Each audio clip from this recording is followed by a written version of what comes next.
El silencio dentro de la camioneta era más lacerante que cualquier grito.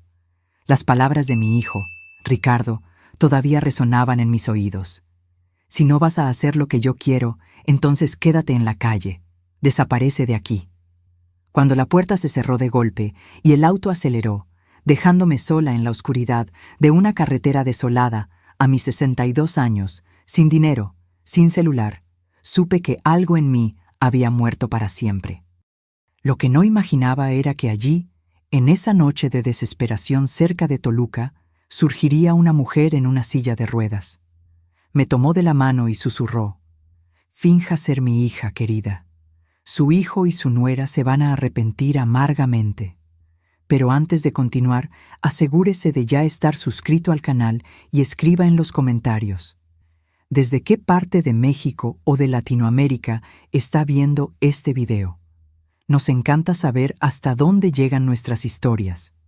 Mi nombre es Isabel, y hasta esa noche yo me enorgullecía de haber criado un hijo brillante.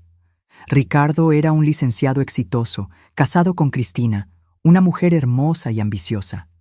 Les había entregado todo lo que tenía, mi casa, mis ahorros, mi confianza, todo en nombre del amor. Cuando tuve el derrame cerebral leve hace 6 meses, me acogieron en su casa, pero cada día era una nueva humillación. Escuchaba a Cristina quejándose del trabajo extra, de los gastos de mis medicinas, del espacio que ocupaba en su lujoso departamento en Ciudad de México. Esa tarde habíamos salido para lo que Ricardo llamó un paseo especial. Condujimos durante horas. Yo estaba confundida, pero feliz de salir de la casa después de semanas de confinamiento. Cuando empezó a llover, entramos en una discusión sobre el testamento, que Ricardo insistía en que modificara, dejándole todo a él y nada a mi sobrina Jimena, que siempre cuidó de mí. «¿No entiende, madre? Soy yo quien la cuida ahora», me gritó. Cuando me negué, el auto se detuvo bruscamente a la orilla de una carretera secundaria, muy al estilo de las que rodean el Nevado de Toluca. «Bájese», ordenó Cristina desde el asiento del copiloto sin siquiera voltear a verme. «Pero... está lloviendo, hijo. ¿Dónde estamos? O firma los documentos o se baja aquí mismo. Estamos hartos de sus ingratitudes», respondió Ricardo con una frialdad que jamás le había visto en los ojos. Cuando intenté argumentar, él simplemente salió del auto, abrió la puerta trasera y me jaló del brazo.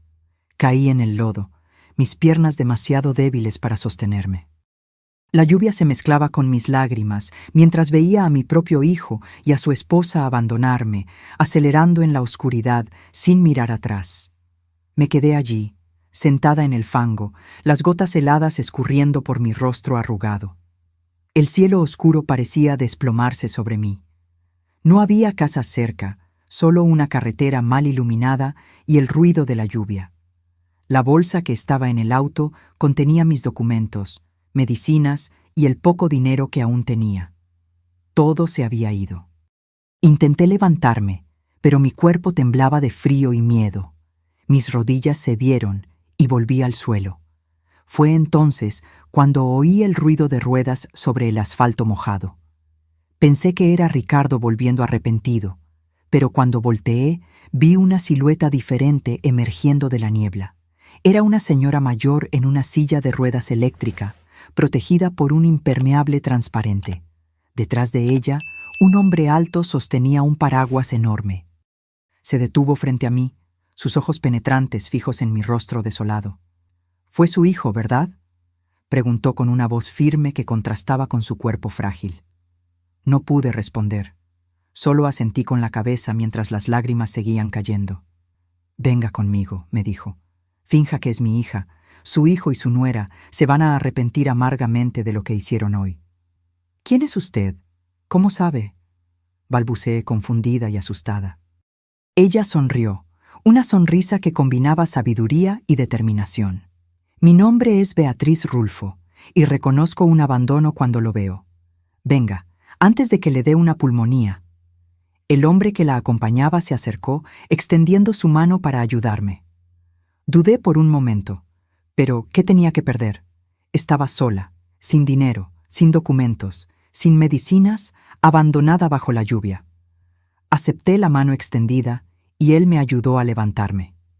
Este es Jorge, mi asistente, explicó Beatriz. Mi auto está justo ahí, va a estar bien ahora. Mientras Jorge me guiaba hacia un auto negro estacionado a pocos metros, miré a Beatriz y vi algo en sus ojos que me causó un escalofrío. No era solo bondad, era una determinación férrea, como si supiera exactamente lo que estaba haciendo y por qué. No tenía idea de que aquella noche marcaría el inicio de una transformación tan profunda en mi vida, ni que aquella mujer misteriosa en su silla de ruedas guardaba secretos que cambiarían para siempre mi comprensión sobre la familia, la venganza y, sobre todo, sobre mí misma. El interior del auto era lujoso y cálido, un contraste chocante con el lodo y la lluvia que me cubrían. Jorge me acomodó una manta sobre mis piernas temblorosas mientras Beatriz me observaba con una intensidad desconcertante. ¿A dónde vamos?, pregunté. Mi voz aún temblaba. A mi casa, respondió Beatriz. No se preocupe, estará a salvo allí. Miré por la ventana, viendo cómo la carretera desolada desaparecía mientras seguíamos por un camino que yo no conocía. Era extraño cómo, en cuestión de minutos, mi vida había dado un giro tan radical. De repente, me di cuenta de que estaba en un auto con extraños, sin que nadie en el mundo supiera dónde estaba. ¿Por qué me está ayudando?, pregunté. Porque sé lo que se siente, dijo ella simplemente. Sé lo que es ser desechada por quien debería protegerte. Jorge mantenía los ojos en la carretera, impasible, mientras el auto atravesaba la tormenta. Después de unos 30 minutos, giramos en un camino privado que subía por una colina. Cuando los faros iluminaron lo que había delante, mi respiración se detuvo. Era una imponente mansión estilo hacienda con grandes ventanales y una entrada majestuosa. El tipo de lugar que se ve en las películas ambientadas en Jalisco, no en la vida real. Jorge estacionó bajo una elegante marquesina y salió para abrir la puerta a Beatriz, activando el mecanismo que bajaba la plataforma para su silla de ruedas. «Vamos a entrar», me dijo. «Hay ropa seca esperándola y una habitación preparada». El interior de la mansión era aún más impresionante. Pisos de mármol, candelabros de cristal, muebles antiguos que parecían tener historias que contar. Una ama de llaves nos recibió en la puerta, sin mostrar sorpresa al verme empapada y confundida. «Carmen, esta es Isabel», anunció Beatriz. «Se quedará con nosotros un tiempo. Prepare un baño caliente y llévela al cuarto azul, por favor». Carmen asintió y me guió por una magnífica escalera. La seguí en silencio, todavía demasiado aturdida para hacer preguntas.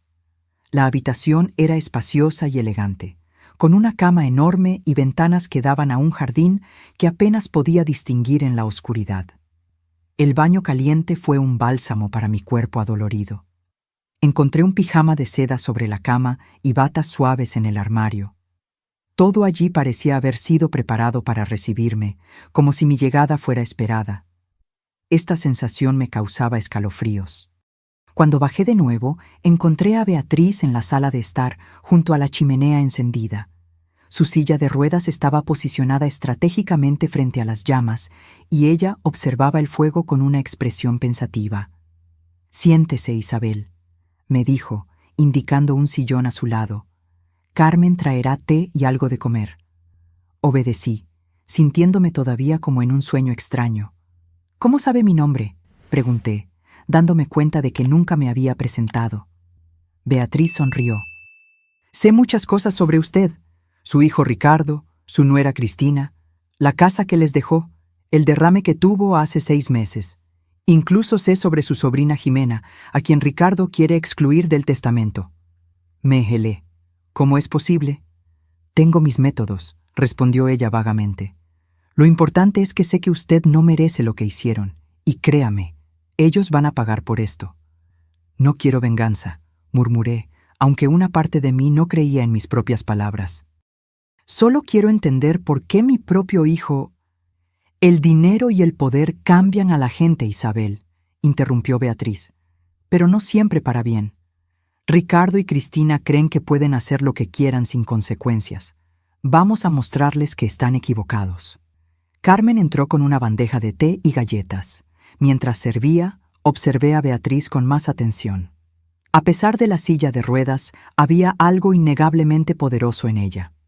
Su cabello canoso estaba impecablemente arreglado, sus ropas eran elegantes, y sus manos, aunque arrugadas, ostentaban joyas discretas pero visiblemente caras. «¿Quién es usted realmente?», pregunté cuando Carmen salió. Beatriz tomó un sorbo de té antes de responder. «Soy alguien que aprendió que la justicia no siempre llega por los caminos convencionales, y mañana usted va a descubrir exactamente lo que eso significa». Aquella noche, acostada en la lujosa cama de esa misteriosa mansión, no pude dormir. La imagen de Ricardo abandonándome bajo la lluvia se mezclaba con el rostro enigmático de Beatriz y sus palabras inquietantes. Algo me decía que mi vida nunca más sería la misma. Y yo tenía razón. A la mañana siguiente me desperté desorientada. Por un momento pensé que estaba en casa, que toda la pesadilla de la noche anterior había sido solo un mal sueño. Pero la elegante y desconocida habitación a mi alrededor confirmaba la dura realidad. Mi hijo me había abandonado en una carretera desolada y ahora estaba en la mansión de una extraña que parecía saber demasiado sobre mi vida. Encontré ropa nueva doblada sobre una silla, toda de mi talla, lo que solo aumentaba el misterio. Vestí un conjunto sencillo pero elegante y bajé las escaleras siguiendo el olor a café fresco. Beatriz estaba en el comedor, su silla de ruedas posicionada a la cabecera de una mesa larga y pulida. Jorge estaba de pie detrás de ella, como una sombra silenciosa y vigilante. Cuando me vio, sonrió. «Buen día, Isabel. Espero que haya dormido bien».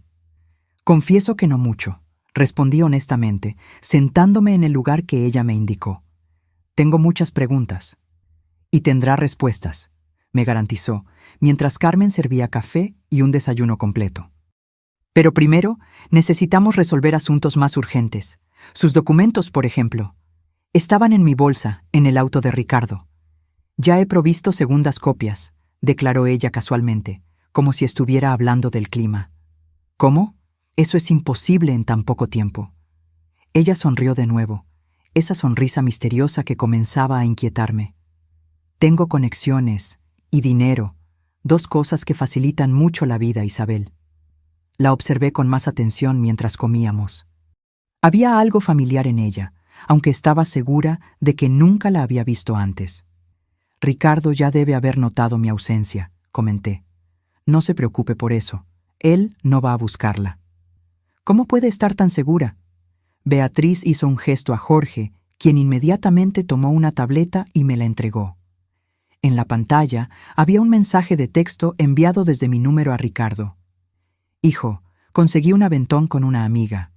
Me quedaré con ella por un tiempo. Necesito pensar en todo. No me busques». «Pero yo no tengo celular. El mío estaba...». «En su bolsa, lo sé», completó Beatriz. «Ese texto fue enviado desde un nuevo número, registrado a su nombre, pero que Ricardo no conoce. Él va a pensar que usted cambió de teléfono». Me quedé boquiabierta con el nivel de planificación.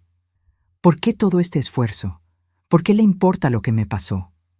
Beatriz dejó los cubiertos a un lado y me encaró con una intensidad que me hizo estremecer. «Porque Ricardo y Cristina no son las primeras personas en abandonar a alguien vulnerable por codicia. Y juré que, mientras viviera, usaría mis recursos para asegurar que personas como ellos enfrentaran las consecuencias de sus actos». Después del café, Beatriz me invitó a un paseo por los jardines de la mansión. Jorge empujaba su silla de ruedas mientras yo caminaba a su lado, todavía asimilando todo lo que estaba sucediendo. El jardín era un espectáculo aparte, con rosales perfumados, fuentes ornamentadas y estatuas de mármol. Nos detuvimos bajo un elegante mirador, donde Beatriz despidió a Jorge con un gesto. «Isabel», comenzó ella cuando estábamos solas, «hay algo que necesito mostrarle». Sacó del bolsillo un pequeño control remoto y presionó un botón. Para mi sorpresa, un panel se deslizó en el piso del mirador, revelando una pantalla digital incrustada. Con otro botón, la pantalla se encendió, mostrando una imagen que reconocí al instante. la casa donde yo vivía con Ricardo y Cristina. ¿Qué es esto?, pregunté, alarmada. Tengo cámaras instaladas en varios puntos estratégicos alrededor de su casa, explicó ella con calma. Mire.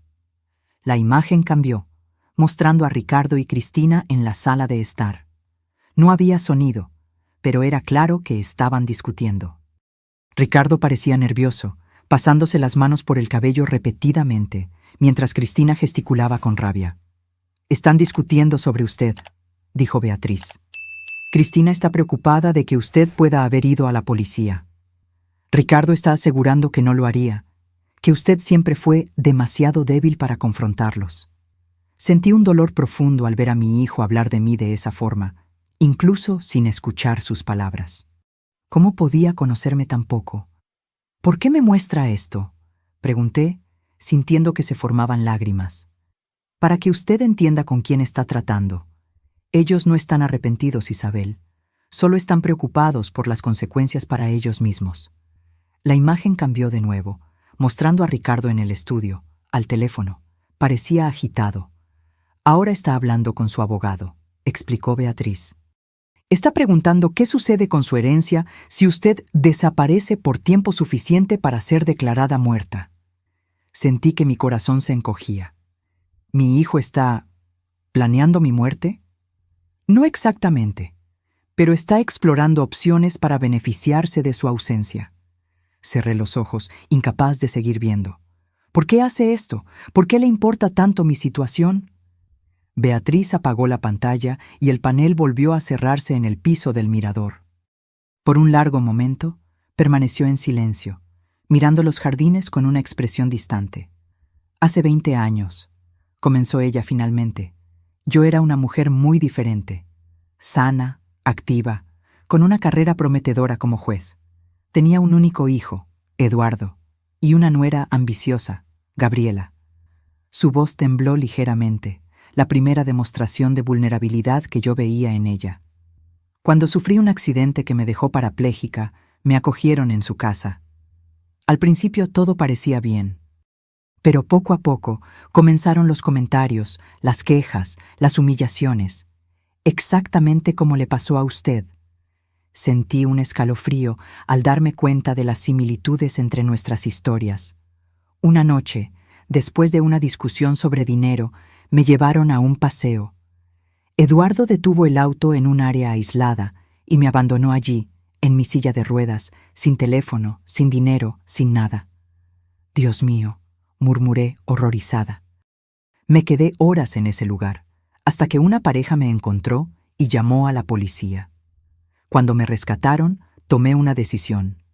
Nunca más sería una víctima, y usaría todo lo que tenía, mi conocimiento jurídico, mis conexiones, mi dinero, para vengarme y para ayudar a otras personas en la misma situación. «¿Y qué pasó con su hijo?», pregunté, temerosa de la respuesta. Una sonrisa sombría se formó en sus labios. «Eduardo y Gabriela lo perdieron todo, absolutamente todo. Tardé años, pero logré probar que habían desviado dinero de la empresa donde trabajaban. Él fue arrestado, ella lo abandonó. Cuando Eduardo salió de la cárcel, era un hombre destrozado, sin dinero, sin esposa, sin futuro. El modo en que hablaba, sin demostrar remordimiento alguno, me asustó. ¿Y no sintió pena? Era su hijo. Dejó de ser mi hijo en el momento en que me dejó para morir en esa carretera», respondió ella fríamente. «Desde entonces, he ayudado a otras mujeres como nosotras, Isabel. Mujeres traicionadas por aquellos que debían protegerlas». «¿Y qué planea hacer con Ricardo y Cristina?», pregunté, mi corazón disparado.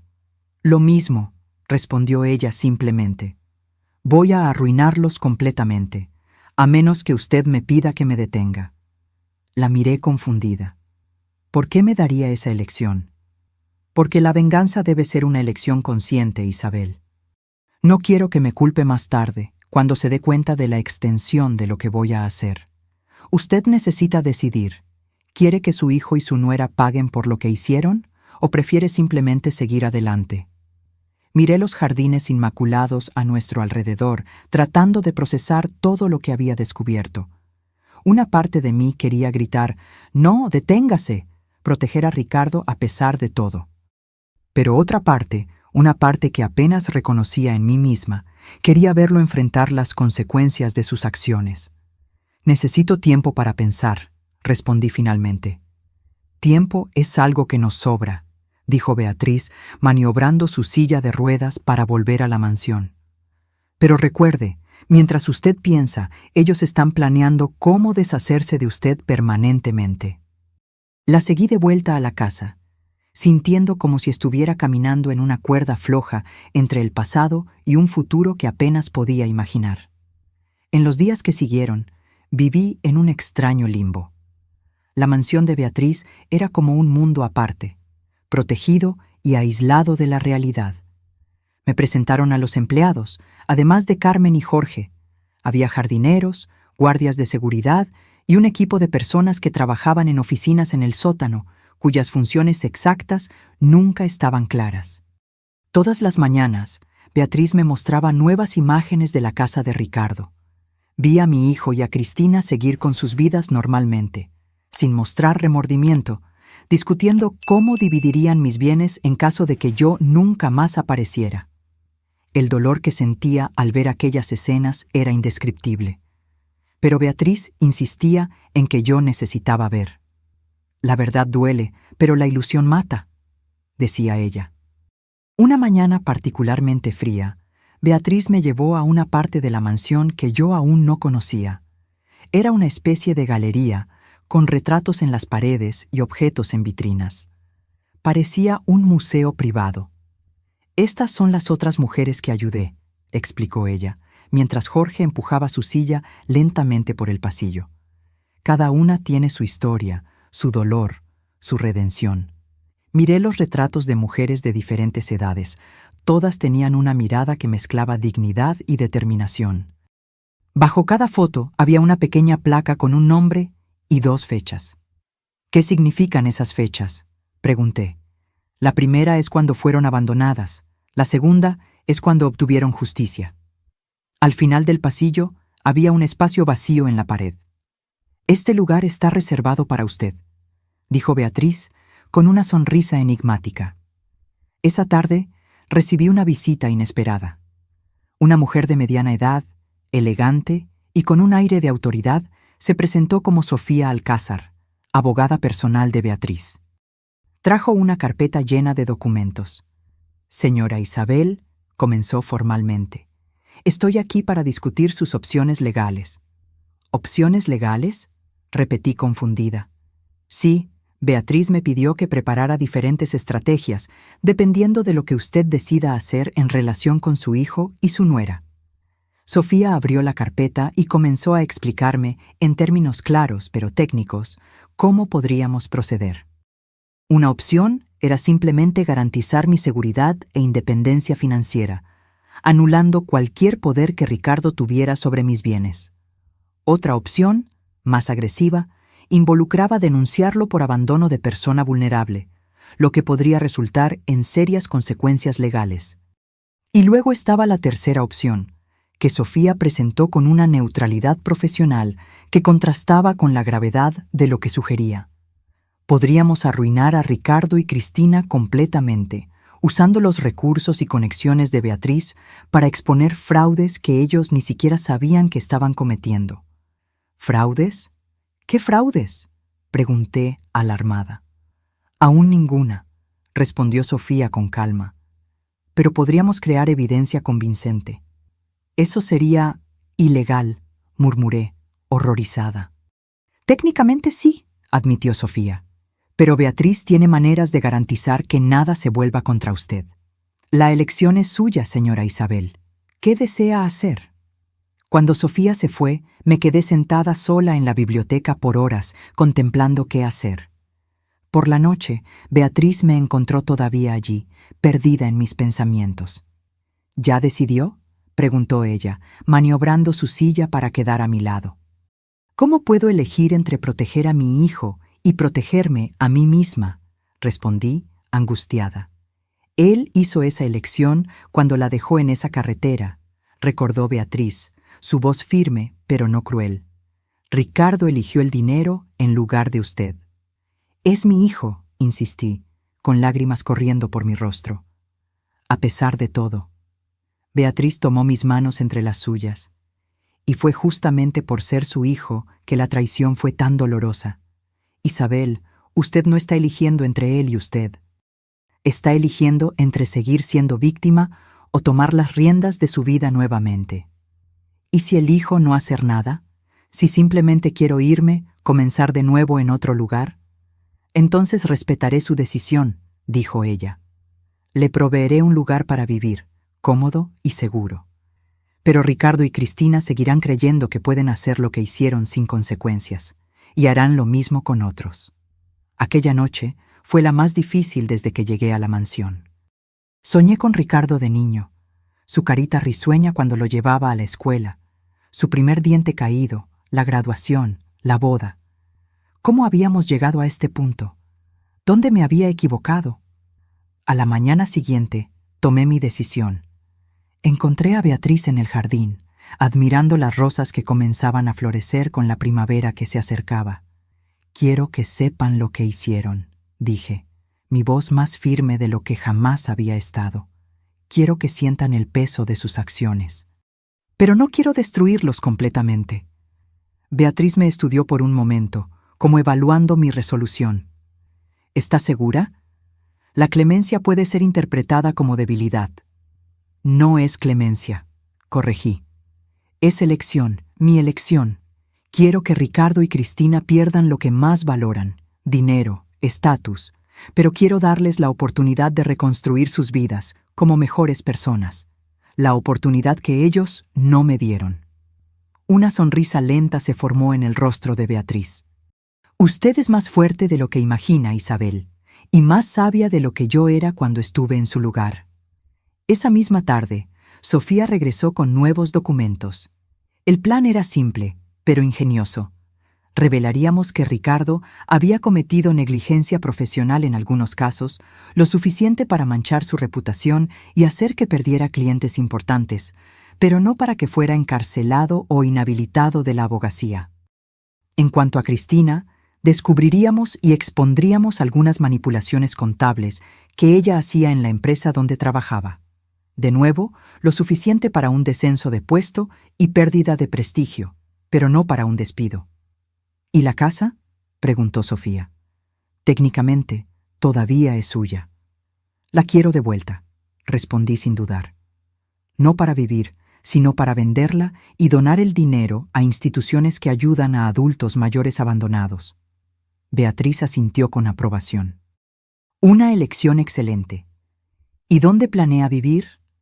Esa era una pregunta para la que yo no tenía respuesta. No sé. Tal vez alquile un departamento pequeño, algo que pueda mantener con mi pensión. Tengo una propuesta mejor, dijo Beatriz. Quédese aquí. Conviértase en parte de lo que construí. Ayúdeme a encontrar y asistir a otras mujeres como nosotras. Miré a mi alrededor, a la imponente mansión, a los jardines meticulosamente cuidados, al imperio que Beatriz había construido a partir de su propio dolor. Era tentador, pero aterrador. ¿Por qué yo? Apenas me conoce. Conozco lo suficiente, respondió ella. Vi cómo reaccionó cuando enfrentó la traición. Vi la compasión en sus ojos incluso cuando hablaba de castigar a su hijo. Usted tiene el equilibrio que a mí me falta, Isabel. Yo tiendo a ir demasiado lejos. Tal vez usted pueda enseñarme a encontrar un término medio. La propuesta me tomó por sorpresa. Necesito pensarlo. Naturalmente, asintió ella. Pero mientras piensa, hay algo que quiero mostrarle. Algo que tal vez ayude en su decisión. Beatriz me llevó a una sala que yo aún no conocía, en el segundo piso de la mansión. Era un espacio amplio, con varias mesas y computadoras, donde algunas personas trabajaban concentradas. En las paredes había pantallas que mostraban imágenes de diferentes lugares, residencias, oficinas, calles. Este es nuestro centro de operaciones, explicó ella. Desde aquí monitoreamos los casos que asumimos. En una de las pantallas reconocí la casa de Ricardo. En otra vi su despacho de abogados. Una tercera mostraba la empresa donde Cristina trabajaba. Comenzamos a implementar el plan esta mañana, dijo Beatriz. El primer paso fue enviar un correo electrónico anónimo al jefe de Cristina, sugiriendo que verifique ciertas discrepancias en las cuentas que ella gestiona. Observé, fascinada y horrorizada al mismo tiempo, mientras Beatriz me mostraba cómo el plan sería ejecutado en los próximos días. Era como asistir a una obra de teatro donde yo conocía el final, pero no los detalles de cómo llegaríamos allí. Y ahora, dijo ella, guiándome hacia una mesa separada, vamos a preparar su reaparición. ¿Mi reaparición? Sí, cuando todo esté en marcha, usted regresará, no como la madre frágil y dependiente que ellos abandonaron, sino como una mujer independiente y segura de sí misma. Esto es crucial para la última fase del plan. ¿Qué es? La confrontación, respondió Beatriz, sus ojos brillando. El momento en que usted los mirará a los ojos y ellos sabrán que perdieron. La mansión de Beatriz se convirtió en mi hogar en los meses siguientes. Aprendí a moverme en ella como si siempre hubiera vivido allí, descubriendo sus secretos y entendiendo su propósito mayor. Cada habitación, cada objeto parecía tener una historia que contar. Historias de mujeres como yo, que habían sido abandonadas y luego rescatadas. Sofía, la abogada, se convirtió en una presencia constante. Me orientaba sobre cuestiones legales y me ayudaba a entender cada etapa del plan que estaba siendo ejecutado meticulosamente. El centro de operaciones era como un hormiguero, con personas trabajando día y noche, monitoreando a Ricardo y Cristina, recolectando información, plantando pequeñas semillas de caos en sus vidas. El secreto, explicó Beatriz una tarde, es nunca parecer que hay un plan. Cada golpe debe parecer coincidencia, mala suerte o consecuencia natural de sus propias acciones. Y así fue. Primero, pequeños contratiempos comenzaron a afectar a Ricardo en el trabajo. Un correo importante que nunca llegó. Un cliente que canceló inexplicablemente. Un archivo que desapareció del sistema. Nada catastrófico, solo lo suficiente para dejarlo nervioso, irritable. En cuanto a Cristina, las discrepancias en sus cuentas fueron discretamente señaladas a su supervisor. No eran fraudes reales. Beatriz se aseguró de que nadie fuera falsamente acusado de un crimen, sino inconsistencias menores que sugerían incompetencia, no deshonestidad. ¿Por qué no simplemente revelar que me abandonaron?, pregunté cierta vez. ¿Eso no sería suficiente para arruinar sus reputaciones? Sería su palabra contra la de ellos, explicó Sofía. Desafortunadamente, nuestra sociedad todavía tiende a desacreditar a las personas mayores, especialmente a las mujeres. Ricardo probablemente alegaría que usted está confundida, exagerando o incluso inventando por resentimiento. Es más efectivo atacar lo que ellos realmente valoran: éxito profesional, dinero, estatus. Observé a través de las cámaras cómo la vida de mi hijo y mi nuera comenzaba a desmoronarse lentamente. Las discusiones entre ellos se volvían más frecuentes y amargas.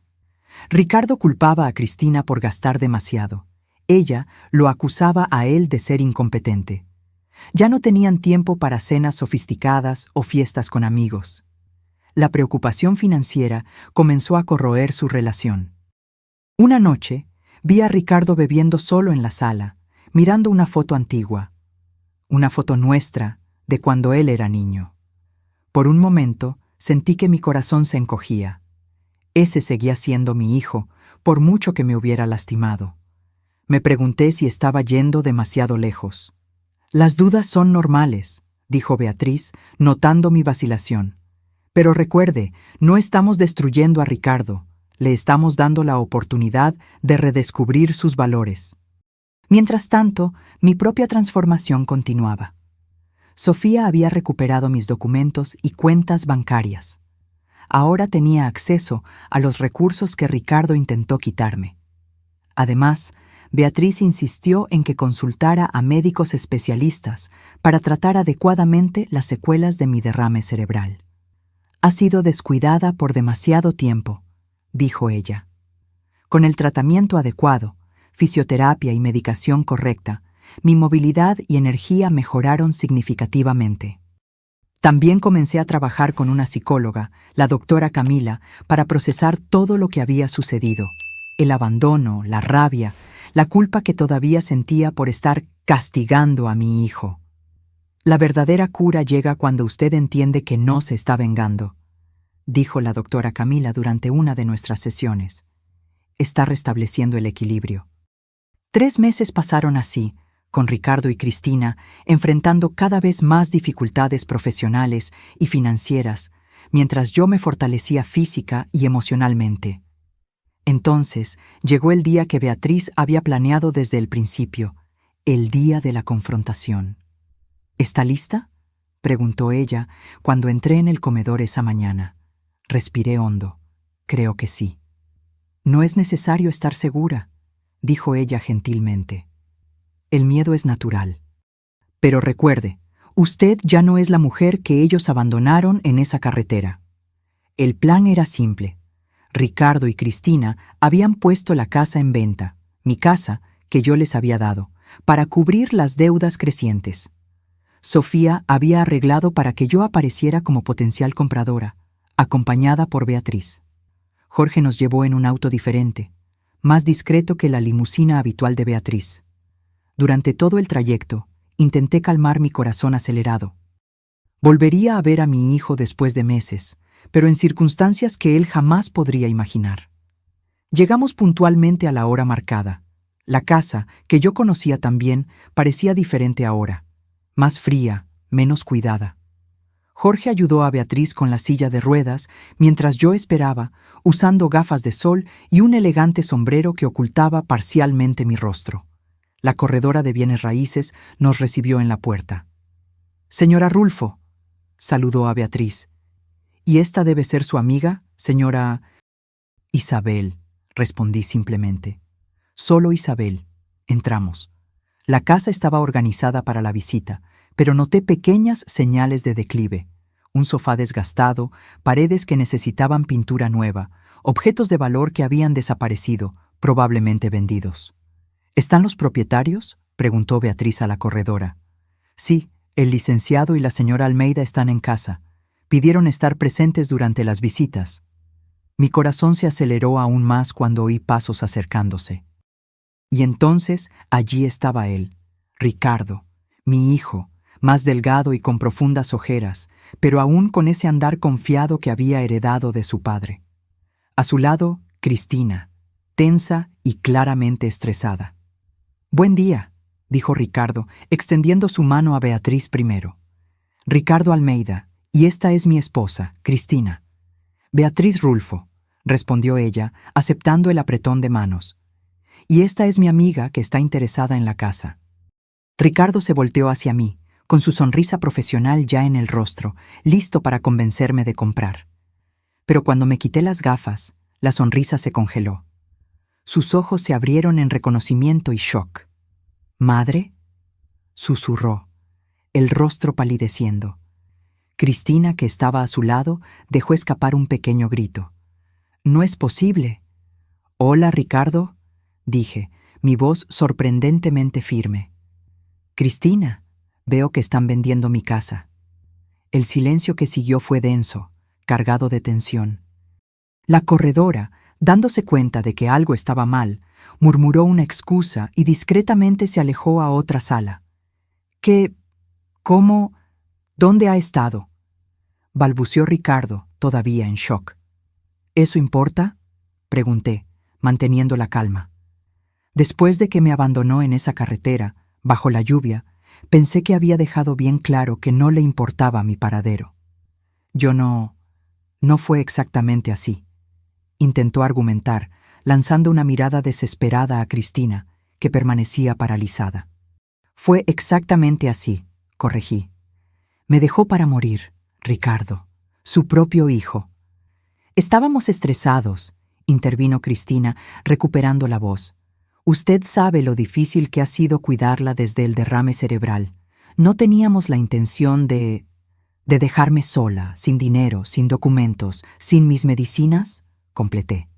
«Qué extraño, porque fue exactamente lo que hicieron». Ricardo dio un paso en mi dirección, su rostro una mezcla de miedo y cálculo. Siempre el abogado, tratando de evaluar la situación, encontrar una salida. Mamá, la buscamos, mintió descaradamente. Estábamos desesperados, volvimos a ese lugar, pero usted ya se había ido. Pensamos que tal vez había conseguido un aventón, y luego recibimos su mensaje diciendo que estaba con una amiga. ¿Qué mensaje?, pregunté, fingiendo confusión. Mi teléfono estaba en el auto, con ustedes. Ricardo palideció aún más. Beatriz, que había observado la escena en silencio, decidió intervenir. Licenciado Almeida, dijo ella, con la autoridad de quien pasó años como juez. Ahórrenos las mentiras. Sabemos exactamente lo que sucedió esa noche. Tenemos testigos, tenemos evidencia. Y también sabemos lo que hicieron después. O mejor dicho, lo que no hicieron. No buscaron a Isabel. No fueron a la policía. En su lugar, comenzaron a planear cómo dividirían sus bienes si ella nunca más aparecía. Ricardo se tambaleó como si hubiera recibido un golpe. ¿Quién es usted? ¿Qué quiere de nosotros? Soy alguien que sabe reconocer un abandono cuando lo ve, respondió Beatriz, repitiendo las mismas palabras que me había dicho aquella noche fatídica. ¿Y qué quiero? Justicia. Fue entonces cuando Sofía entró en la sala, llevando una carpeta. No la habíamos visto entrar, pero claramente estaba esperando el momento oportuno. Ricardo y Cristina Almeida, dijo formalmente. Soy Sofía Alcázar, abogada de la señora Isabel Almeida. Estoy aquí para informarles que, como titulares de esta propiedad, están siendo desalojados. Además, tenemos en mano evidencia suficiente para un proceso penal por abandono de persona vulnerable, además de intento de apropiación indebida de bienes. Cristina comenzó a llorar, no lágrimas de arrepentimiento, sino de pánico. Ricardo, por otro lado, intentó recomponerse, el abogado en él tomando el control. Esto es ridículo, protestó. No pueden probar nada, es su palabra contra la nuestra. Sofía sonrió fríamente. No es solo su palabra, tenemos testigos que los vieron abandonándola en esa carretera. Tenemos registros de que ustedes no reportaron su desaparición. Tenemos correos electrónicos y mensajes intercambiados entre ustedes discutiendo cómo se beneficiarían si ella nunca más aparecía. ¿Quiere que continúe? Ricardo se desplomó en una silla, derrotado. Cristina seguía llorando, ahora murmurando acusaciones contra él. Dijiste que nadie lo sabría. Prometiste que sería simple. Observé la escena con una mezcla de emociones. Tristeza por la familia que había perdido, alivio por finalmente enfrentar la verdad, una extraña sensación de poder por estar en control de la situación. Pero principalmente sentí lástima. Lástima por el hombre desesperado delante de mí, que un día fue el niño que amé más que a nada en el mundo. No quiero que vayan a la cárcel, dije, sorprendiendo a todos, incluso a mí misma. No quiero destruir sus vidas completamente. Ricardo levantó el rostro, confundido. Entonces, ¿qué quiere? Quiero mi casa de vuelta, quiero mis bienes de vuelta, quiero que admitan lo que hicieron, no solo a mí, sino a ustedes mismos. Y quiero que entiendan lo que casi perdieron para siempre, la oportunidad de ser mejores personas. Beatriz me miró con una mezcla de sorpresa y admiración. Este no era exactamente el plan que habíamos discutido. Yo debería ser implacable, dejarlos enfrentar todas las consecuencias. Pero en ese momento, mirando a mi hijo destruido, decidí que la verdadera justicia no estaba en la destrucción total, sino en la oportunidad de redención. Sofía, llamé, ¿cuáles serían los términos de un acuerdo? La abogada, profesional como siempre, rápidamente presentó las condiciones. Ricardo y Cristina tendrían una semana para dejar la casa. Devolverían todos mis bienes y documentos. Firmarían una confesión detallando el abandono que quedaría guardada como garantía. Si alguna vez intentaran algo contra mí de nuevo, el documento sería usado. Y a cambio, concluyó Sofía, la señora Isabel no presentará una denuncia penal contra ustedes. Había más, por supuesto, consecuencias financieras, restricciones, pero lo esencial era que ellos tendrían la oportunidad de reconstruir sus vidas, aunque desde cero y con el recuerdo constante de lo que habían hecho. Ricardo y Cristina, acorralados y sin opciones, estuvieron de acuerdo con todo.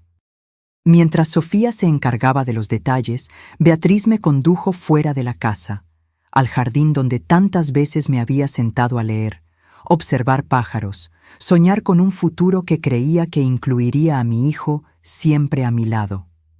Los perdonó, dijo Beatriz, no como crítica, sino con curiosidad. ¿Por qué? Miré el cielo claro de esa tarde. Porque la diferencia entre ellos y nosotras reside precisamente en eso, en la capacidad de mostrar misericordia cuando tenemos el poder de destruir.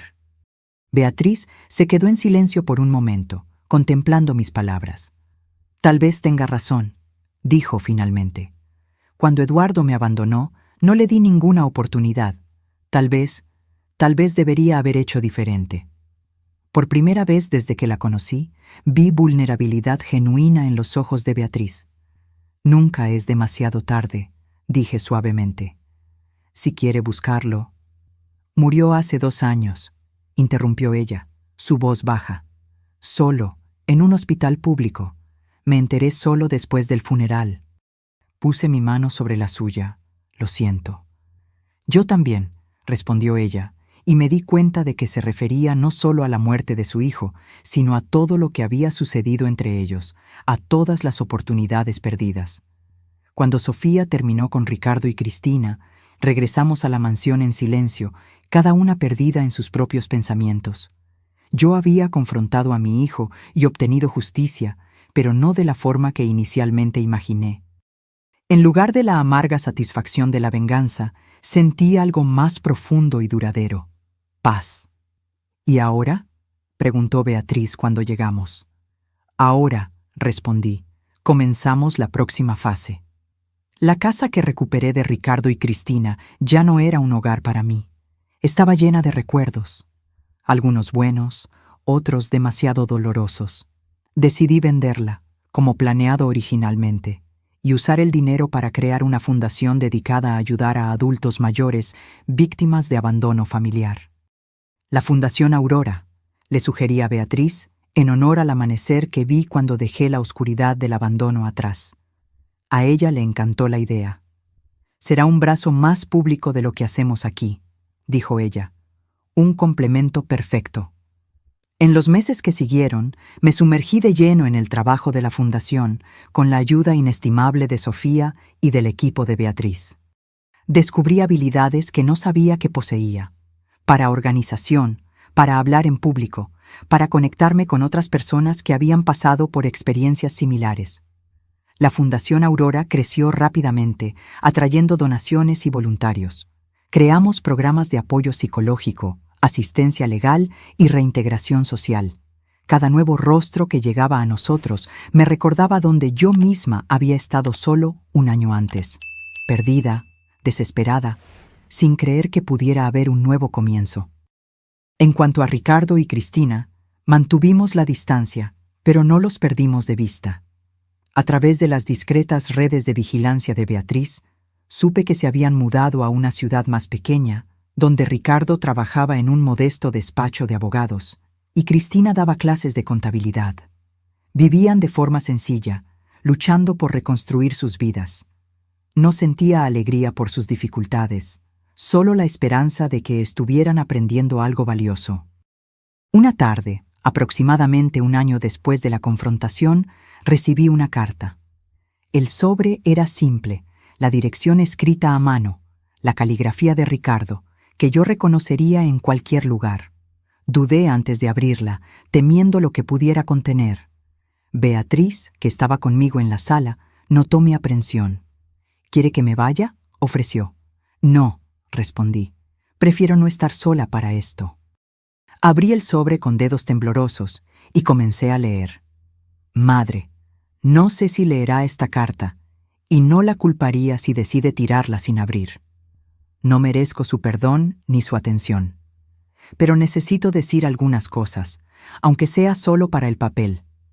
Lo que hice con usted fue imperdonable. No hay justificación, aunque pasé meses intentando inventar una para sentirme mejor. La verdad es que fui consumido por la codicia, por el egoísmo, y traicioné el amor más puro e incondicional que he recibido en la vida, el suyo. Desde aquel día en la casa, Cristina y yo hemos vivido con el peso de lo que hicimos. Nuestro matrimonio terminó hace 3 meses. No por el dinero o el estatus que perdimos, sino porque finalmente nos vimos el uno al otro por lo que realmente somos. Estoy intentando ser una mejor persona. Trabajo como abogado pro bono 3 días a la semana, ayudando a personas que no pueden pagar por representación legal. No es mucho, y ciertamente no borra lo que hice, pero es un comienzo. Vi en internet sobre la Fundación Aurora.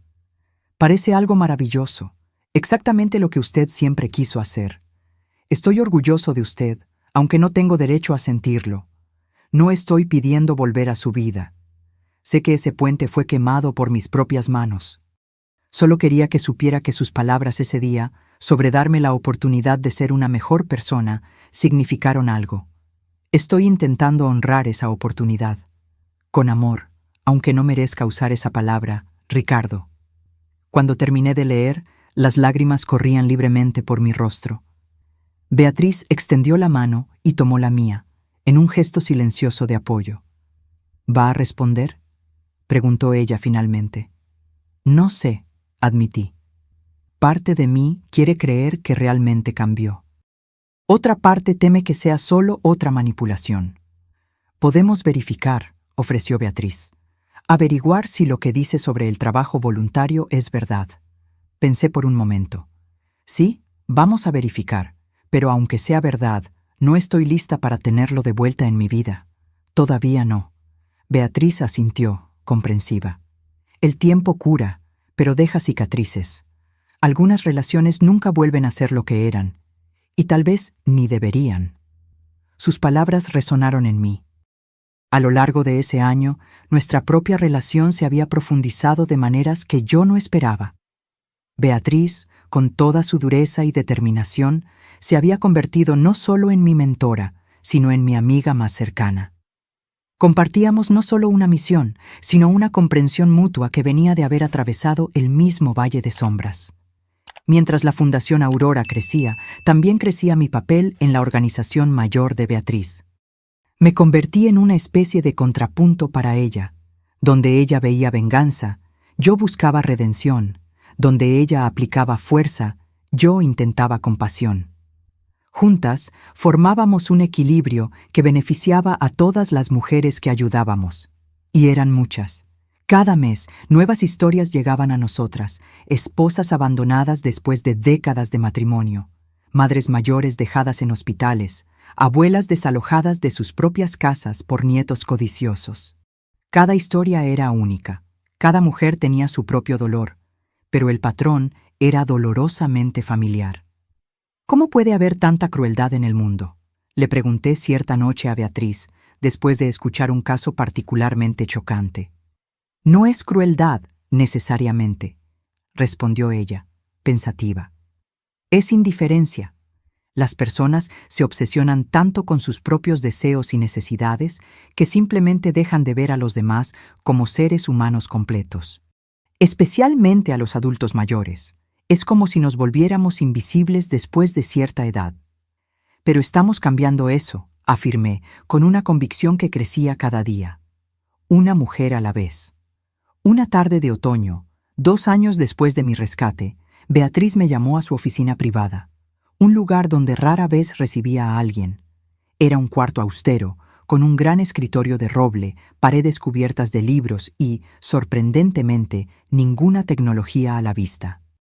Isabel, comenzó ella, con una seriedad inusual incluso para ella, necesito discutir algo importante con usted. Me senté en la silla frente a la suya, preocupada por su tono.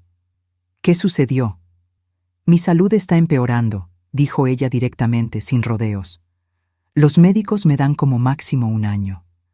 La noticia me golpeó como un puñetazo. Beatriz, a pesar de la silla de ruedas, siempre me pareció indestructible. Una fuerza de la naturaleza, inquebrantable y eterna. No, protesté. Debe haber tratamientos, especialistas.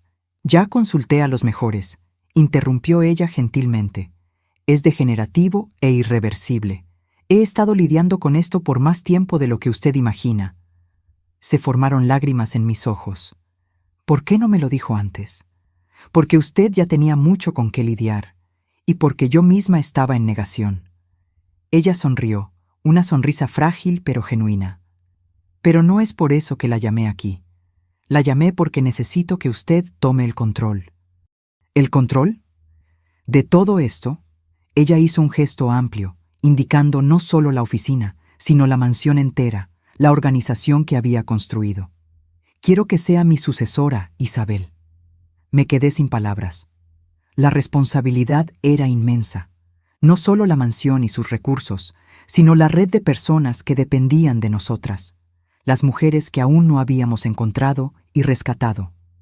No sé si puedo, admití finalmente. Usted construyó todo esto desde cero. Yo soy solo. Usted es exactamente quien debe continuar, interrumpió Beatriz firmemente. Usted trae lo que siempre faltó en mi enfoque. Equilibrio, compasión, la capacidad de ver más allá del dolor hacia la posibilidad de la cura. Esta organización necesita eso para sobrevivir a largo plazo. Abrió un cajón y sacó una carpeta gruesa. Aquí está todo. Documentos legales, cuentas bancarias, contactos, información sobre cada caso actual. Sofía ya está al tanto y ayudará en la transición. Tomé la carpeta con manos temblorosas. ¿Y si fallo? No lo hará, respondió ella con una confianza inquebrantable. ¿Recuerda aquella noche, bajo la lluvia, cuando la encontré? Le dije que su hijo y su nuera se arrepentirían amargamente. Y se arrepintieron, ¿no es así? Pero no de la manera que yo planeaba originalmente. Fue su influencia la que trajo la posibilidad de redención a la ecuación. Se acercó y tomó mis manos entre las suyas. Aquella noche cambió 2 vidas, Isabel. La suya, obviamente, pero también la mía. Usted me enseñó que la justicia no tiene que significar destrucción total, que hay fuerza en la misericordia. Es esa lección la que quiero que continúe después de que yo me vaya. En los meses siguientes, trabajamos codo a codo para preparar la transición. Beatriz me enseñó todo sobre el funcionamiento interno de la organización, los contactos, los métodos, los recursos. A medida que su salud se deterioraba, yo asumía más y más responsabilidades, siempre con su consejo y orientación. Era doloroso verla debilitarse, aquella mujer que me había salvado con tanta fuerza y determinación. Pero incluso en sus días más difíciles, su mente permanecía afilada como una cuchilla, y su voluntad indomable. 6 meses después de nuestra conversación en la oficina, Beatriz falleció pacíficamente mientras dormía. Estaba preparada, por supuesto. Todos los arreglos habían sido hechos, todos los documentos firmados, pero nada podía prepararme para el dolor de la pérdida, para el vacío que su ausencia dejó en la mansión, en la organización, en mi vida. El funeral fue discreto, como ella quería. Solo las personas más cercanas, yo, Sofía, Jorge, Carmen y algunos otros empleados de mucho tiempo. No había familiares. Beatriz había sobrevivido a todos. Después de la ceremonia, encontré en mi habitación un sobre con mi nombre, escrito a mano por Beatriz. Dentro había una carta y una pequeña llave dorada. Isabel, si está leyendo esto, ya no estoy aquí. No se ponga triste. Viví exactamente el tiempo que necesitaba vivir e hice exactamente lo que necesitaba hacer, incluyendo encontrarla. La llave que le envío abre una pequeña caja en el fondo del segundo cajón de mi escritorio. Dentro encontrará algo que siempre quise darle, pero nunca encontré el momento adecuado. Recuerde, lo que construí no fue solo una organización de venganza, sino un santuario para mujeres que el mundo intentó borrar. Continúe ese trabajo, pero hágalo a su manera. La compasión que usted trae es lo que faltaba en mi enfoque. Y por último, un consejo. Nunca se olvide de aquella noche bajo la lluvia, de la mujer que usted era y de la mujer en que se convirtió. Hay poder en esa transformación. un poder que continuará mucho después de que todos nos hayamos ido. Con amor, Beatriz. Con lágrimas en los ojos, fui a su oficina y abrí el cajón indicado. Allí encontré una pequeña caja de madera tallada. La llave encajó perfectamente, y cuando la giré, la tapa se abrió con un suave clic. Dentro había una fotografía antigua, en blanco y negro, de dos jóvenes sonriendo a la cámara. La volteé y leí la inscripción en el reverso. Beatriz y Elisa, 1965. Junto a la foto había un broche de plata en forma de aurora, rayos de sol naciendo en el horizonte. Reconocí inmediatamente el rostro de la otra mujer en la foto. Era mi madre, Elisa, que había fallecido hace más de 10 años. Beatriz la había conocido. Habían sido amigas. De repente, todo tuvo sentido. Beatriz no me había encontrado por casualidad aquella noche. Me había buscado, tal vez observado por algún tiempo, esperando el momento oportuno, o el momento más desesperado, para intervenir. Coloqué el broche sobre mi corazón, sintiendo una conexión que trascendía el tiempo, uniendo 3 generaciones de mujeres: mi madre, Beatriz y yo. Cada una de nosotras había enfrentado el abandono a su manera, y ahora era mi turno de transformar ese dolor en propósito, esa pérdida en legado. Aquella noche, sola en la oficina que ahora era mía, hice una promesa. A Beatriz, a mi madre, a todas las mujeres que todavía estaban allá afuera, esperando ser encontradas. Yo continuaría. 5 años han pasado desde la muerte de Beatriz. La mansión permanece como era, imponente y acogedora al mismo tiempo, pero su propósito se expandió de maneras que tal vez ni siquiera ella pudo prever. La Fundación Aurora se convirtió en una organización reconocida a nivel nacional, con filiales en 3 estados. Ya no trabajamos en las sombras. Aunque ciertas operaciones todavía requieren discreción, la mayor parte de nuestro trabajo ahora ocurre a la luz del día, con el apoyo de autoridades, otras organizaciones e incluso de políticos que comparten nuestra misión. Transformé parte de la mansión en un refugio permanente para mujeres mayores que no tienen a dónde ir. Las habitaciones que antes estaban vacías ahora están llenas de vida, de historias, de mujeres que encontraron no solo refugio, sino una nueva familia. Carmen, ahora de 70 y tantos años, es prácticamente la abuela de todas. Jorge sigue con nosotros, aunque su responsabilidad ha cambiado. En lugar de solo chofer y guardaespaldas, ahora coordina nuestro equipo de seguridad, entrenando a jóvenes para ayudar en el rescate y protección de nuestras protegidas. Sofía se convirtió en mi socia más cercana en la administración de la fundación. Su experiencia legal sigue siendo invaluable, especialmente ahora que nuestro trabajo es más público. Juntas, logramos aprobar leyes estatales que aumentan la protección a los adultos mayores y criminalizan con mayor severidad el abandono. En cuanto a Ricardo, mantuvimos un contacto mínimo a lo largo de los años. Verificamos que realmente trabajaba como abogado voluntario, ayudando a personas sin recursos. Eventualmente respondí a su carta, una respuesta breve pero honesta, diciendo que aunque no podía olvidar lo que había sucedido, reconocía sus esfuerzos por cambiar. Establecimos una tregua cautelosa, con raras llamadas telefónicas en fechas especiales y ocasionales actualizaciones por correo electrónico. Nunca más se casó después de Cristina. Se dedica integralmente al trabajo social y, por lo que sé, vive una vida modesta, pero digna. En las pocas veces en que nos encontramos, siempre hay una incomodidad palpable entre nosotros. Las cicatrices del pasado son demasiado profundas para desaparecer por completo. Pero también hay un respeto mutuo, aunque distante, que tal vez sea lo máximo que podamos esperar. En una mañana de primavera, 5 años después de la partida de Beatriz, recibí una visita inesperada. Una mujer joven, no más de 30 años, apareció en los portones de la mansión pidiendo hablar conmigo. Mi nombre es Diana Rulfo, se presentó ella cuando la recibí en la biblioteca. Beatriz Rulfo era mi abuela. La revelación me chocó. Beatriz nunca mencionó tener nietos. Ella no sabía de mí, explicó Diana. Mi padre era Eduardo, su hijo. Él nunca le contó sobre mi existencia, y yo solo supe de ella después de que él murió. Diana tenía los mismos ojos penetrantes de Beatriz, la misma postura decidida. Me contó cómo encontró diarios y documentos entre las pertenencias de su padre después de su muerte, revelando la compleja historia entre él y Beatriz, culminando en el abandono que cambió la vida de ella para siempre. Pasé años intentando unir las piezas, dijo ella. Descubrí sobre la Fundación Aurora a través de un reportaje. Cuando vi su foto y leí sobre el trabajo que hacen, supe que había encontrado el legado de mi abuela. Le ofrecí a Diana una taza de té, el mismo té que Beatriz adoraba, mientras absorbía la revelación.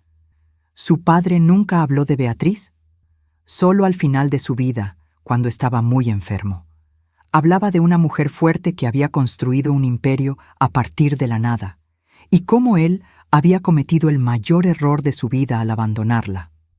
Diana hizo una pausa, mirando por la ventana hacia los jardines.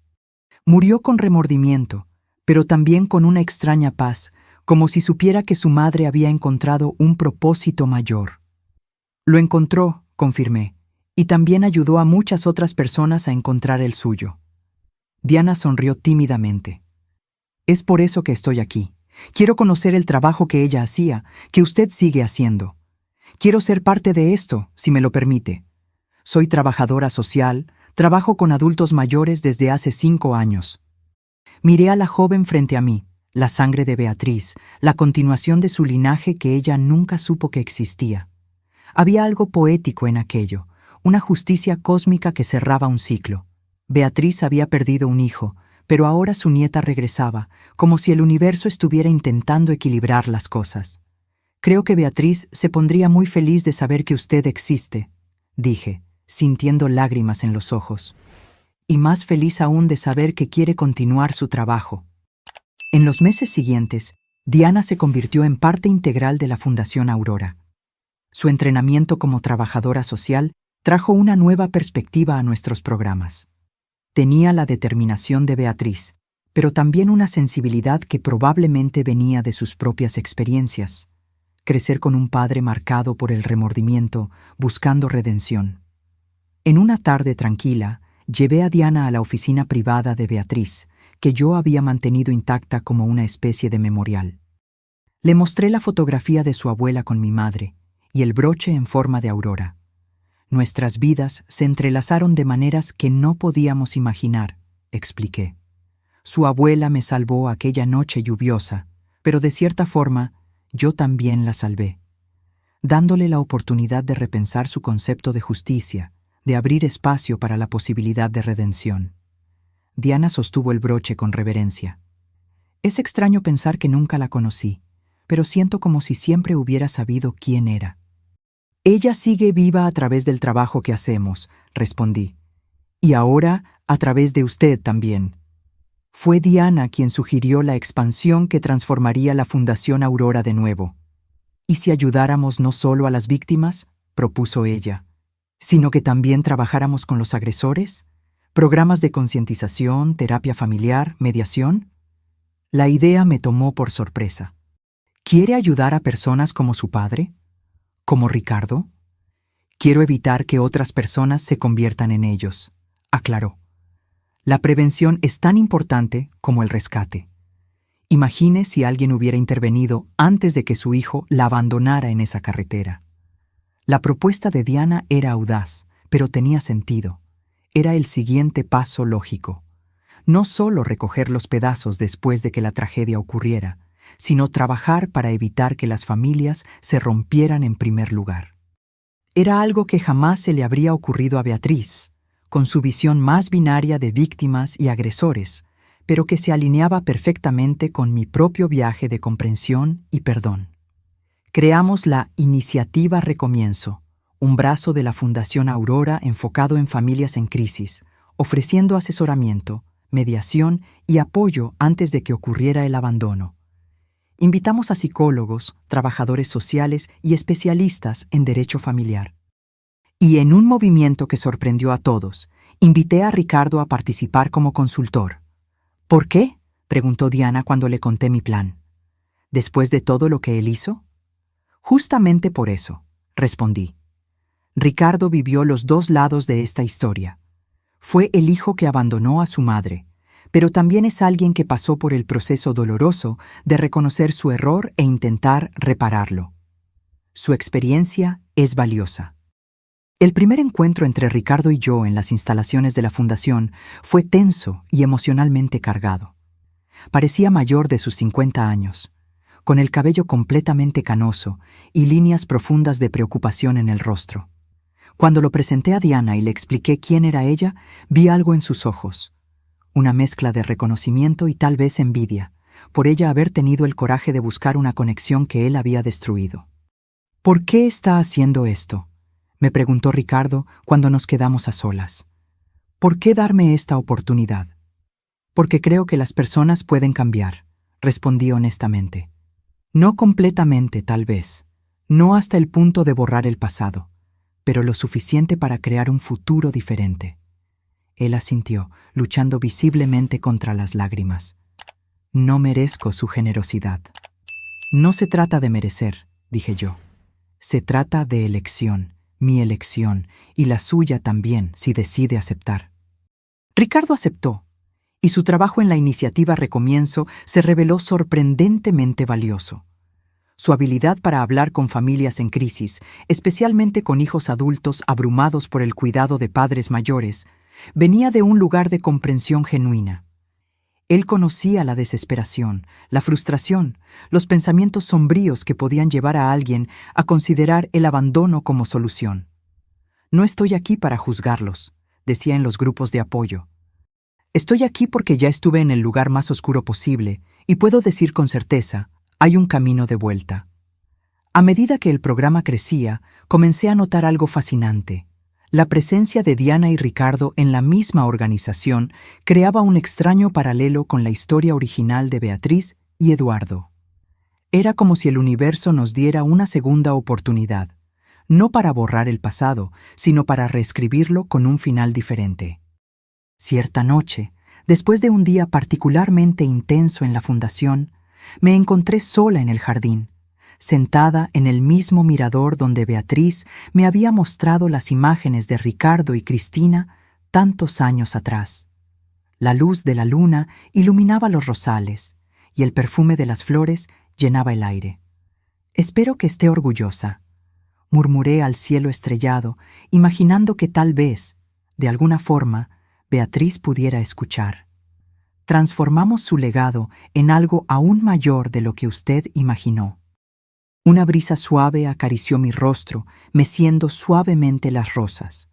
Por un momento, tuve la sensación distintiva de no estar sola, como si una presencia familiar y afectuosa estuviera a mi lado, asintiendo en silenciosa aprobación. Recordé la noche en que todo comenzó, la lluvia implacable, el abandono cruel, la figura misteriosa surgiendo de la oscuridad en su silla de ruedas. Finja que es mi hija. Su hijo y su nuera se van a arrepentir amargamente. Beatriz tenía razón, pero no de la manera que había imaginado inicialmente. El arrepentimiento vino, pero también la posibilidad de redención, para Ricardo, para Diana, para mí misma. Y tal vez, de alguna forma, incluso para Beatriz, a través del trabajo que continuábamos. A mis 67 años, ya no era la mujer frágil y asustada que había sido dejada en esa carretera. Encontré una fuerza interior que ni sabía que poseía, una capacidad de transformar el dolor en propósito, el abandono en conexión. Y lo más importante, descubrí que nunca es demasiado tarde para empezar de nuevo. Incluso después de la peor de las traiciones, incluso en las noches más oscuras. Cuando volví dentro de la mansión, las luces del vestíbulo principal iluminaban los retratos en la pared. Ya no solo las mujeres que Beatriz había ayudado, sino también aquellas que acogimos desde entonces. Decenas de rostros, decenas de historias, decenas de renacimientos. Entre ellos había un retrato especial, Beatriz en su silla de ruedas, con su mirada determinada y ligeramente austera. Debajo de él había un nuevo retrato, recientemente añadido. Yo misma, sentada en una silla similar a la suya, pero con una sonrisa más suave. Diana había insistido en añadir mi foto a la galería. «Usted también es parte de esta historia», argumentó ella. «Tal vez la parte más importante». Toqué el broche en forma de aurora que siempre usaba, el mismo que encontré en la caja de Beatriz. Simbolizaba todo lo que habíamos construido juntas, la promesa de un nuevo amanecer después de la más oscura de las noches. El timbre de la puerta principal sonó, sacándome de mis pensamientos. Era tarde para visitas, pero en la Fundación Aurora las emergencias no tenían horario. Carmen vino a encontrarme en el vestíbulo, luciendo ligeramente perturbada. «Señora Isabel, disculpe molestarla a esta hora, pero hay alguien...» Antes de que pudiera terminar, una joven entró, sosteniendo a una señora mayor que apenas podía mantenerse en pie. La joven tenía el rostro marcado por lágrimas y agotamiento. La adulta mayor parecía desorientada y asustada. «Por favor», dijo la joven, su voz temblaba. «Los encontramos a través del sitio web de la fundación. Mi abuela... Mis padres la dejaron en una gasolinera. Dijeron que iban al baño y nunca volvieron. Esto fue hace 3 días». Me acerqué a la señora mayor, tomando sus manos temblorosas entre las mías. Sus ojos, nublados por la catarata y la confusión, se encontraron con los míos. «Está todo bien ahora», dije suavemente, sintiendo el eco de las palabras de Beatriz aquella noche lluviosa. «Usted está a salvo aquí». La señora apretó mis manos con una fuerza sorprendente, como si yo fuera su última esperanza en el mundo. Y en ese momento, entendí con claridad cristalina el verdadero propósito de todo lo que habíamos construido. No era solo sobre justicia o venganza o incluso redención. Era sobre crear un lugar donde el ciclo de abandono pudiera finalmente ser roto. «Carmen, prepare el cuarto azul», instruí, todavía sosteniendo las manos de la señora. «Jorge, llame a la doctora Jimena para un examen completo. Diana debe ser notificada por la mañana». Mientras el equipo se movilizaba con la eficiencia que se había convertido en nuestra marca, guié a la señora mayor a la sala de estar, donde la chimenea siempre permanecía encendida en las noches frías.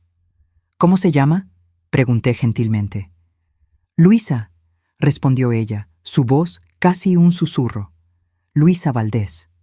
«Bienvenida a la Casa Aurora, señora Luisa», dije, ayudándola a acomodarse en un sillón confortable cerca del fuego. «Su historia termina aquí, y una nueva comienza». Mientras la observaba aceptando una taza de té caliente de las manos de Carmen, pensé en cómo la vida se mueve en círculos. Beatriz me había encontrado cuando yo estaba en mi momento más vulnerable, al igual que yo ahora encontraba a Luisa. Ricardo me había abandonado, al igual que los hijos de Luisa la abandonaron.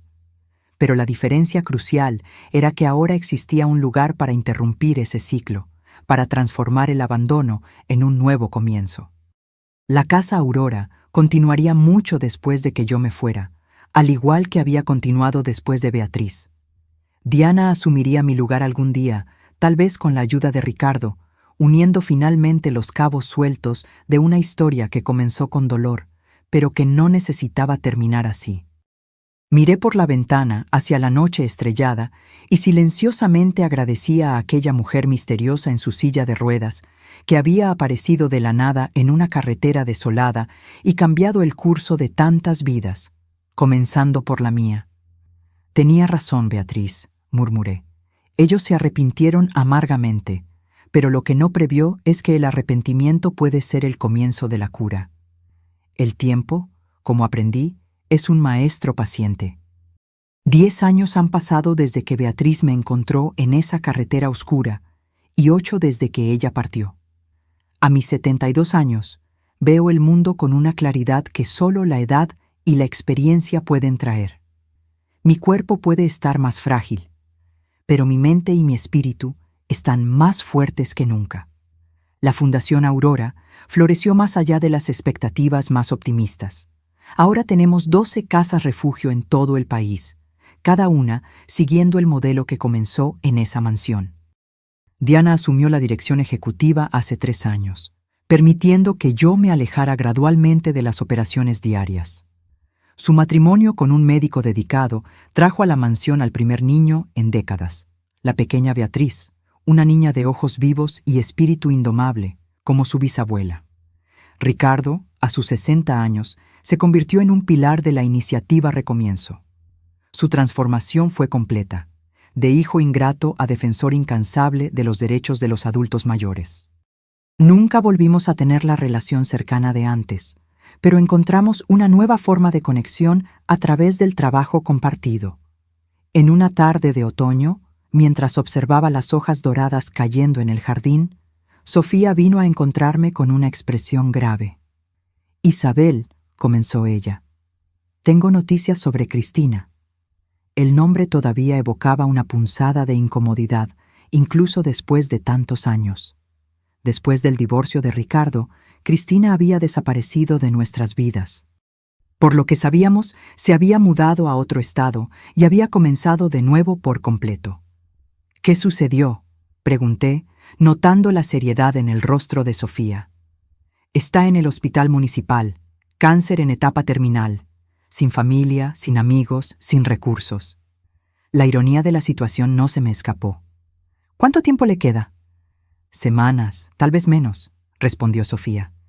«Ella pidió específicamente hablar con usted». Fue una sorpresa para la trabajadora social del hospital, que nos contactó cuando Cristina mencionó su nombre. Me quedé en silencio por un largo momento, contemplando el extraño giro del destino. La mujer que había conspirado para abandonarme ahora estaba, ella misma, abandonada en sus momentos finales. «¿Va a verla?», preguntó Sofía. «Sí», respondí sin dudar. «Agende para mañana, por favor».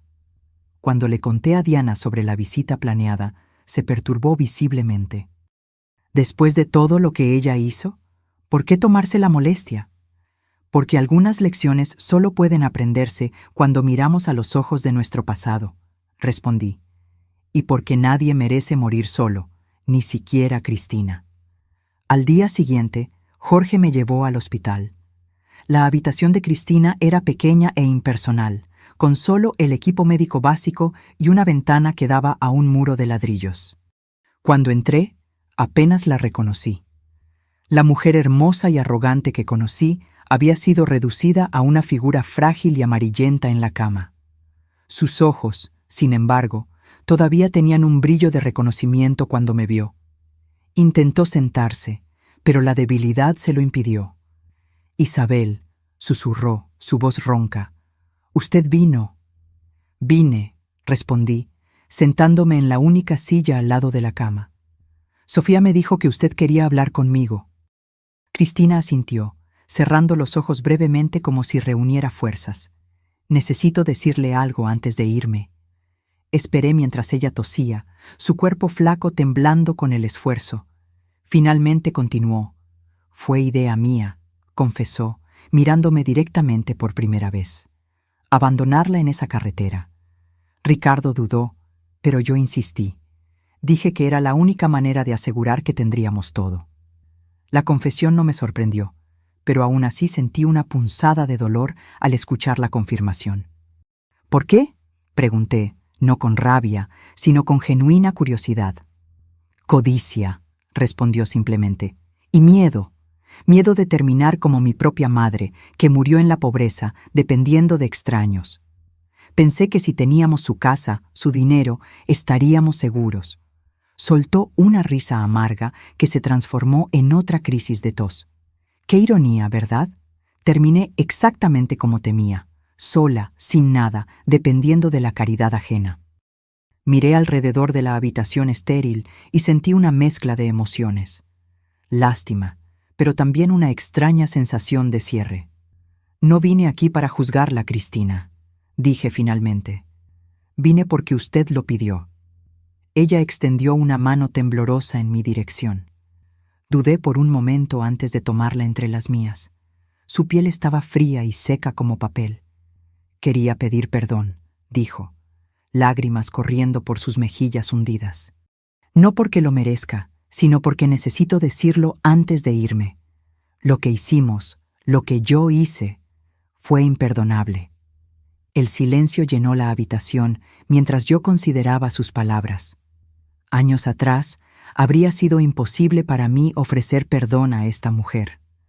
Pero el tiempo y la experiencia me habían enseñado lecciones que la joven Isabel jamás podría comprender. «La perdono, Cristina», dije finalmente, sorprendiéndonos a ambas con la sinceridad en mi voz. No porque lo que hizo fue aceptable, sino porque el perdón me libera tanto como a usted. Lágrimas de alivio escurrieron por su rostro. «Gracias», susurró. «Hay una cosa más que necesito pedir». «¿Qué?» «No quiero morir aquí», dijo mirando las paredes impersonales. «Sola, en un lugar frío como este». Entendí inmediatamente lo que estaba pidiendo. Era una petición audaz, considerando nuestro pasado, pero también profundamente humana. «Voy a hablar con los médicos», dije, levantándome.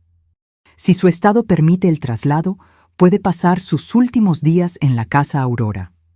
La sorpresa y el alivio en su rostro fueron palpables. «¿Por qué?», preguntó, haciendo eco de mi propia pregunta de momentos atrás. «¿Por qué haría esto por mí?». «Porque la Casa Aurora existe precisamente para personas que han sido abandonadas», respondí. «Y porque, independientemente de lo que hizo en el pasado, creo que todos merecen dignidad al final». 3 días después, Cristina fue trasladada a la Casa Aurora. Diana protestó inicialmente, pero terminó aceptando mi decisión. Ricardo, sorprendentemente, me apoyó desde el principio. «Se está muriendo, madre», dijo él simplemente. «La venganza ya no tiene sentido en este punto». Instalamos a Cristina en una habitación ventilada con vista al jardín. En los días que siguieron, vi la sorpresa en sus ojos cada vez que recibía un cuidado gentil, una palabra amable. Era como si estuviera experimentando por primera vez la generosidad sin condiciones, precisamente de las personas que tenían más razones para odiarla. Una semana después de su llegada, me llamó a su habitación. Estaba visiblemente más débil, la respiración laboriosa, los ojos hundidos en órbitas oscuras. «Necesito preguntar», dijo con dificultad. «Aquella mujer en una silla de ruedas, la que la encontró esa noche, ¿quién era?». La pregunta me tomó por sorpresa. «¿Por qué quieres saber?». «Porque en los últimos días he soñado con ella», respondió Cristina. «En mis sueños me observa no con rabia, sino con comprensión, como si supiera algo que yo todavía no entiendo». Me senté al lado de su cama, ajustando la almohada para que respirara mejor. Su nombre era Beatriz Rulfo. Era una ex juez que dedicó su vida a ayudar a mujeres que habían sido abandonadas, como yo, como ella misma lo fue una vez. Los ojos de Cristina se abrieron ligeramente. «Ella también fue...». «Sí», confirmé. «Por su propio hijo, en circunstancias parecidas a las mías». «¿Y qué pasó con su hijo?». Dudé, considerando si debía contar toda la historia. Él sufrió las consecuencias de sus acciones, lo perdió todo y, eventualmente, murió solo, sin haberse reconciliado jamás con su madre. Cristina cerró los ojos, absorbiendo la información. «Pero conmigo y Ricardo fue diferente», murmuró. «Ustedes nos dieron una oportunidad de redención». «Sí», estuve de acuerdo. «Esa fue mi elección, y la de Ricardo». Una leve sonrisa tocó sus labios pálidos. «Gracias por esa última lección, Isabel, por mostrarme que hay otro camino además de la retribución». 2 días después, Cristina falleció pacíficamente mientras dormía. Ricardo estaba a su lado, no como exmarido, sino como compañero humano en su viaje final. Organizamos un funeral sencillo pero digno. Para mi sorpresa, varias residentes de la Casa Aurora asistieron, mujeres que habían conocido a Cristina solo en sus últimos días, pero que entendían, tal vez mejor que nadie, el valor de un final compasivo. Después del funeral, Diana me encontró en el jardín, sentada en mi lugar favorito cerca de los rosales. Se sentó a mi lado en silencio por un tiempo antes de hablar. Nunca entendí completamente por qué la abuela eligió el nombre Aurora para todo esto, dijo finalmente. Pero creo que ahora lo entiendo. ¿Ah, sí?, pregunté curiosa. La aurora viene después de la noche más oscura, explicó ella. no es solo el fin de la oscuridad, sino el anuncio de un nuevo comienzo. Lo que usted hizo por Cristina me mostró que ese nuevo comienzo es posible incluso en los momentos finales de una vida. Sonreí, conmovida por su comprensión. Beatriz se habría sentido orgullosa de usted. De las dos, corrigió Diana. Usted completó lo que ella comenzó, Isabel. Transformó un proyecto de justicia en una misión de cura. Aquella noche, sola en mi habitación, reflexioné sobre el extraño camino que la vida había trazado para mí. 10 años antes, yo era una mujer rota, abandonada al borde de una carretera oscura, sin esperanza ni futuro. Ahora, era la matriarca de una verdadera familia, no de sangre, sino de propósito compartido. Tomé el broche en forma de aurora, que nunca dejaba a mi lado, y lo sostuve contra la luz. Los rayos dorados parecían pulsar con vida propia, como si contuvieran la esencia de todas las historias que se entrelazaron en esa mansión a lo largo de los años. Beatriz, Eduardo, Ricardo, Cristina, Diana, yo misma, y tantas otras mujeres que habían encontrado su camino hacia nosotras. El abandono, me di cuenta, no tenía que ser el final de la historia. Podría ser, paradójicamente, el inicio de algo nuevo, una oportunidad para descubrir una fuerza interior que tal vez nunca supimos poseer.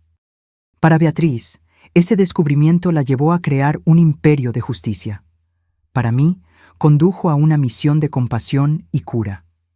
Y para las futuras generaciones, para Diana, para la pequeña Beatriz, para todas las mujeres que aún cruzarían los portones de la Casa Aurora, tal vez significara la oportunidad de romper el ciclo por completo, de crear un mundo donde ninguna mujer necesitara temer ser desechada cuando ya no fuera considerada útil o conveniente.